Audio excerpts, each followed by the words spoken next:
उत्तर प्रदेश में 69,000 शिक्षक भर्ती मामले में सुप्रीम कोर्ट में सोमवार को अहम सुनवाई हुई। इस सुनवाई के दौरान सुप्रीम कोर्ट ने इलाहाबाद हाई कोर्ट के फैसले पर रोक लगा दी है। इस मामले पर सुप्रीम कोर्ट ने कहा कि हाई कोर्ट का आदेश निलंबित रहेगा। मामले की अब अगली सुनवाई 23 सितंबर को होगी। सीजेआई ने भी सभी पक्षकारों से कहा है कि आप लिखित नोटिस दाखिल करें, हम इस पर फाइनल सुनवाई करेंगे। कोर्ट ने दोनों पक्षों से कहा है कि वो अधिकतम 7 पन्नों में अपनी लिखित दलीलें जमा करा दे।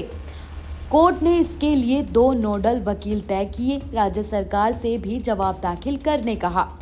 सुप्रीम कोर्ट ने राज्य सरकार और दोनों पक्षों से कहा है कि वो लिखित दलीलें पेश करें। हाई कोर्ट के फैसले के अधीनय के लिए वक्त चाहिए। इलाहाबाद हाई कोर्ट ने अपने फैसले में जून 2020 को और जनवरी 2022 की सिलेक्शन लिस्ट को रद्द करते हुए यूपी सरकार को आदेश दिया था कि वो 2019 में हुई सहायक शिक्षक भर्ती परीक्षा के आधार पर 69,000 शिक्षकों के लिए नए सिलेक्शन लिस्ट 3 महीने में जारी करें। हाईकोर्ट ने ये भी कहा था कि अगर कोई आरक्षित वर्ग का कैंडिडेट जनरल कैटेगरी के बरकरार मेरिट हासिल कर लेता है तो उसका सिलेक्शन जनरल कैटेगरी में ही मानना चाहिए। हाईकोर्ट के इस आदेश के चलते यूपी में बड़ी संख्या में नौकरी कर रहे शिक्षकों पर नौकरी खोने का खतरा मंडराने लगा है। इलाहाबाद हाईकोर्ट के लखनऊ बेंच ने पिछले महीने यूपी सरकार से 3 महीने के भीतर भर्ती की नई मेरिट लिस्ट जारी करने का आदेश दिया था। हाईकोर्ट ने सुनवाई के दौरान माना था कि 69,000 टीचर भर्ती में अभ्यर्थियों को आरक्षण का पूरा लाभ नहीं दिया गया।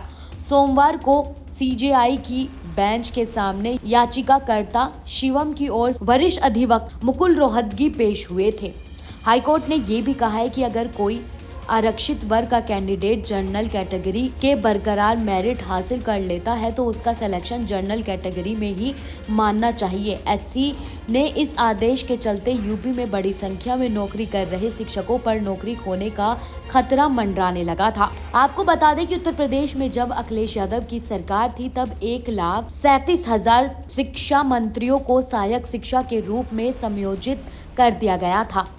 इसके बाद मामला सुप्रीम कोर्ट में पहुंचा और समयोजनों को रद्द कर दिया गया। यानी अखिलेश सरकार ने जिन शिक्षा मंत्रियों को सहायक शिक्षा बना दिया था वो फिर से शिक्षा मंत्री बन गए। अब इसके बाद सुप्रीम कोर्ट ने 1,37,000 पदों पर भर्ती का आदेश योगी सरकार को दिया। योगी सरकार ने सुप्रीम कोर्ट में कहा कि हम एक साथ इतने पद पर भर्ती नहीं कर सकते हैं।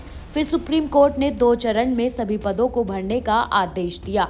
इस आदेश के बाद योगी सरकार ने 2018 में पहले 68,500 पदों के लिए वैकेंसी निकाली। इसके बाद दूसरे चरण की भर्ती थी जिसमें 69,000 सहायक शिक्षक भर्ती निकली। आप ऐसे ही तमाम जानकारियों के लिए हमारे साथ बने रहें और देखते रहें न्यूज स्टेट MPCG।